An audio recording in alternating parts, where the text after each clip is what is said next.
Welcome back and many thanks for staying with us right here on Morning at 10 TV. We'd like to talk about what global tax means for Uganda.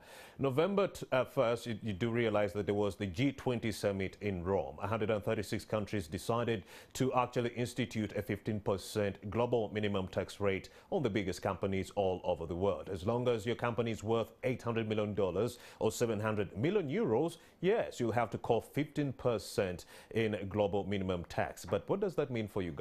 And doesn't that mean that I have to create maybe local subsidiary companies to skirt the 800 million mark? Yes, let's talk about that and a lot more. How will Uganda benefit in that regard? The most companies that will be affected are the U.S. tech companies. Most of the U.S. tech companies are actually centered within Ireland. Ireland is in the European Union. So Ireland is offering a 12.5%, yes, international tax rate. So these companies are taking advantage of a lower rate within Ireland to actually disseminate their services within the whole European Union. So having a flat 15% minimum tax rate. What does it mean for areas like Uganda and so forth? Grace Namugambe is here. She is a tax specialist working for the Southern and Eastern Africa Trade Information and Negotiations Institute in that regard. A very good morning, Grace Namugambe. Thank you for joining us. Good morning. What is a global minimum tax rate? Let's kick off from there. So the global minimum tax rate is a rate that was put in place by it was agreed to by countries of the G20 as part of the OECD.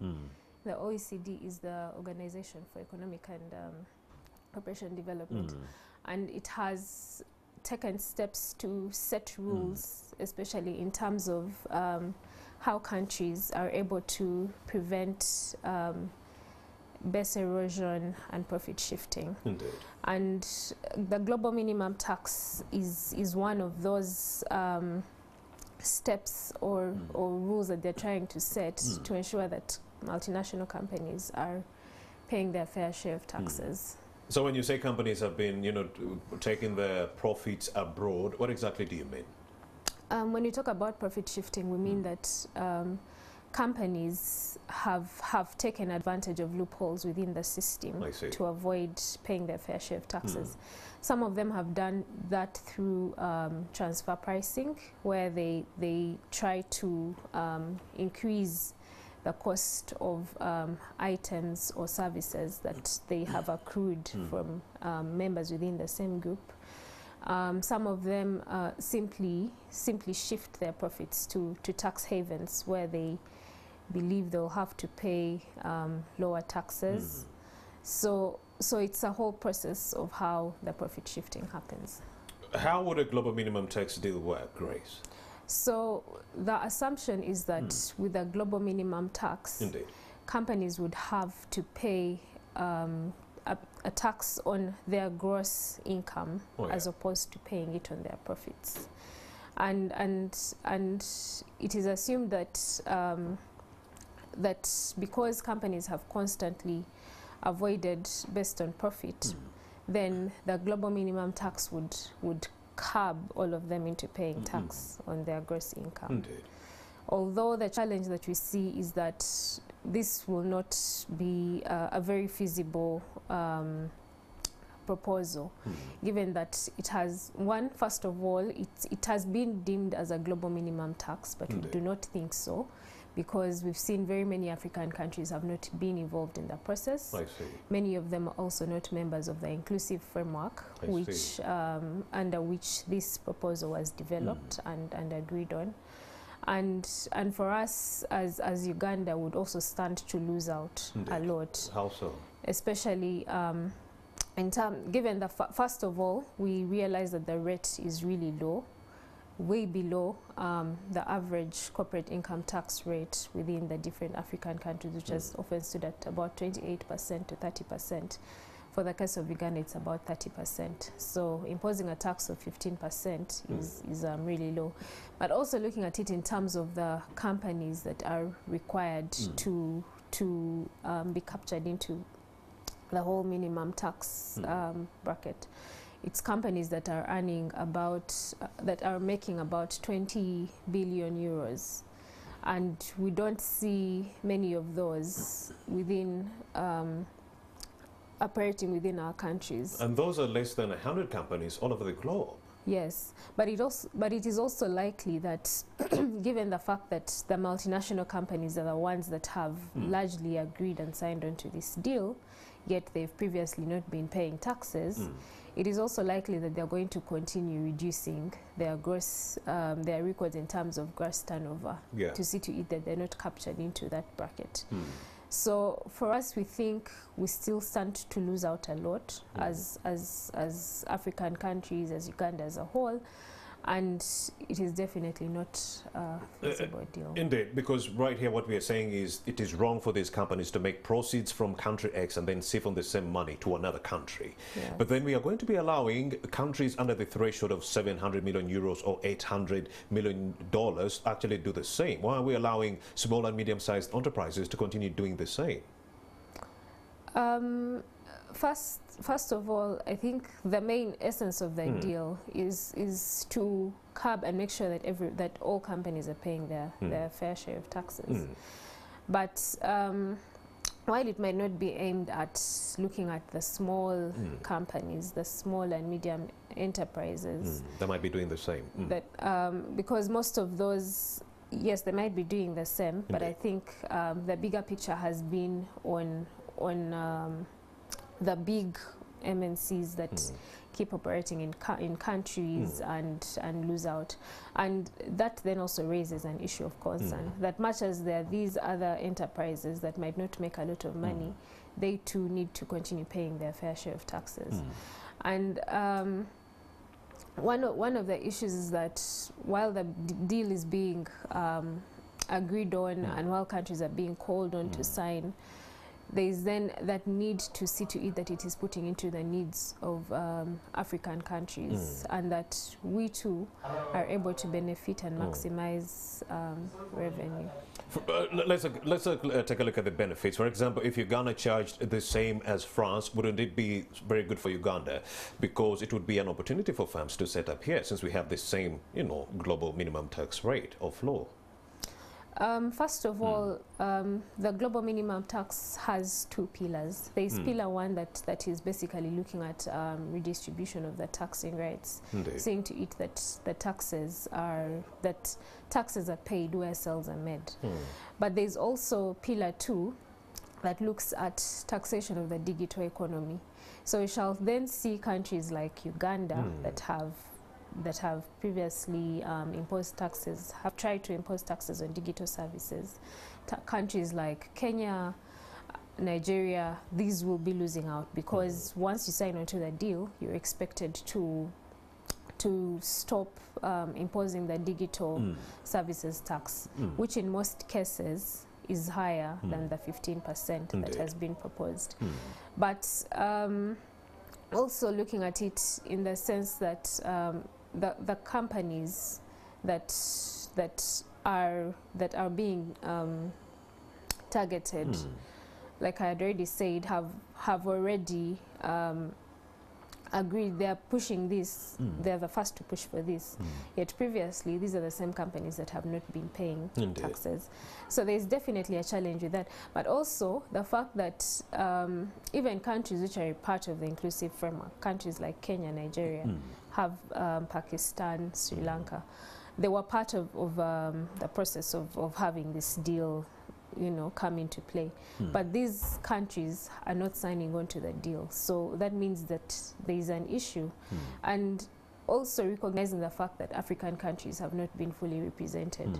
And despite the fact that one might say that they've been represented through the ATAF. ATAF is the Africa Tax Administrators Forum. We note that many of the proposals that were put forward on behalf of African countries by the ATAF were not adopted into the deal. And that is why we have kept on arguing that we'd rather have no deal than have a bad deal. We would rather have a no deal than have a bad deal. There it is. Of course, we do know that these laws are going to be taken center stage in the year 2023. But what are the available alternatives to such a deal? We also do know that countries that are actually above the threshold of $800 million might actually create smaller subsidiary companies that are below the threshold and continue siphoning this money to other tax havens. Aren't you afraid that this might take center stage as these corporate companies find other ways to actually not pay taxes, create smaller companies? That is one of the concerns that we've had, that definitely companies will look into means of reducing their gross turnover so that they avoid paying the tax. And of course, not forgetting that tax havens, they too have been among those pushing for this deal, because they definitely see a win for themselves. In terms of alternatives, we need to see that there is inclusiveness in terms of how the deal is being brought forward. The OECD, which is championing the deal, is led by the most developed countries, the G7 countries, the G20 countries. And we don't see African countries ably represented in that space.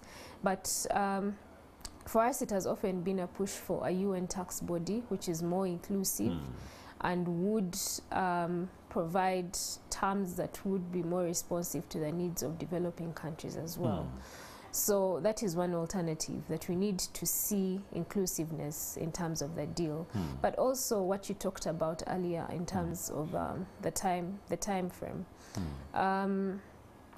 There's a concern that 2023 is when the deal would be signed and ratified across the different countries that would have agreed to it. And the fact that they're also providing 10 years before any changes can be made is a concern. And we feel that once you sign onto the deal, then you stand to lose a lot of revenue in 10 years, and you cannot amend the terms until the 10 years have gone by, which is quite a long time for countries, although might be short for the companies. So there's all that needs to be looked into. Well, we did see the U.S. Treasury Secretary, Janet Yellen, coming out, and she was actually saying good words about this deal, saying this is a game changer and so forth. We also did hear from so many of the senators within the U.S. talking good about this new deal, saying that $150 billion in annual revenue will be collected. In the U.S. alone, $350 billion within the next 10 years. Why is it such a bad deal then, when you look at the annual returns in that regard?